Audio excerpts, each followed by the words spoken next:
दोस्तों, सीरियल रिश्ते का कहलाता है कि आज रात के एपिसोड में आपको दिखाया जाएगा कि कार्तिक ने जो शूज और ग्लव्स ऑर्डर किए होते हैं उसे रणबीर खुद डिलीवर करने के लिए गोयनका हाउस आया होता है।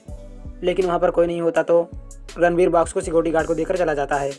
तो इसके बाद सिक्योरिटी गार्ड सीरत को बॉक्स देता है। सीरत बॉक्स खोलती है और शूज और ग्लव्स देखकर बहुत ज़्यादा खुश हो जाती है। उसकी खुशियों का ठिकाना नहीं रहता। सीरत कार्तिक को थैंक्स बोलती है। वो कहती है कि इससे अच्छा मेरे लिए कोई गिफ्ट हो ही नहीं सकता। तभी फिर कार्तिक के पास रणबीर का फ़ोन आता है। रणबीर कहता है, आई एम सॉरी कार्तिक जी, मैं रुक नहीं पाया, मुझे कुछ काम था। मैंने आपके सिक्योरिटी गार्ड को पार्सल दिया था, आपको मिला ना? कार्तिक कहता है, हाँ मुझे मिल गया, थैंक यू सो मच, आप हमारे लिए खुद आए यहाँ तक। कार्तिक रणबीर से कहता है, जिसके लिए पार्सल था तुमको खुद थैंक्स बोलना चाहती है, मैं इसको फ़ोन दे रहा हूँ। फिर कार्तिक सीरत को फ़ोन देता है। सीरत फ़ोन पर जैसे ही हेलो बोलती है रणबीर को कुछ भी नहीं सुनाई देता और नेटवर्क की प्रॉब्लम की वजह से फ़ोन कट जाता है। तो फिर सीरत और रणबीर एक दूसरे की आवाज़ नहीं सुन पाते।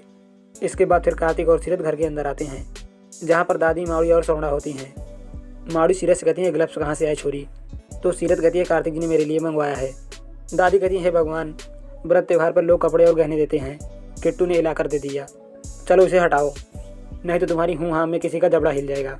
सीरत कहती है, अरे कोई देख तो लो मेरे ग्लव्स और शूज, कितनी अच्छी कंपनी का है, आजकल इस कंपनी का बहुत नाम हो रहा है।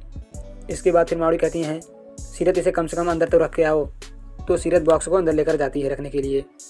इसके बाद फिर इधर दोस्तों रणबीर को दिखाया जाएगा जहाँ पर उसका दोस्त उससे कहता है कि तुम्हारी सारी फैमिली उदयपुर शिफ्ट हो रही है। तो यह बात सुनकर रणबीर के होश उड़ जाते हैं। रणबीर का दोस्त कहता है, इससे पहले तुम्हारी फैमिली तुम्हारे तक पहुँचे तुमको और तुम्हारी कंपनी के नाम को दूसरी जगह शिफ्ट करना पड़ेगा। रणबीर कहता है, मैं दूसरी जगह शिफ्ट हो जाऊँगा, लेकिन मुझको उनकी शक्ल नहीं देखनी है, मुझे उन लोगों से कोई लेना देना नहीं है। रणबीर का दोस्त कहता है, तुम अपने पापा को कभी माफ़ नहीं कर पाओगे ना?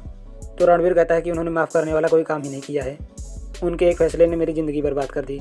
इसके बाद फिर दोस्तों इधर गोयनका हाउस में दिखाया जाएगा जहाँ पर कार्तिक कहता है कि बहुत देर हो गई, सीरत अभी बॉक्स रख कर आई नहीं।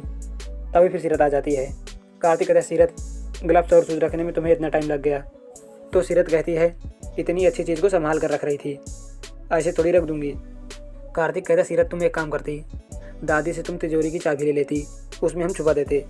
और फिर इसके बाद सभी लोग सीरत पर हंसने लगते हैं। इसके बाद फिर दादी कहती हैं, चलो सब लोग पूजा के लिए तैयार हो जाओ। तो फिर कार्तिक और सीरत पूजा के लिए तैयार होने लगते हैं।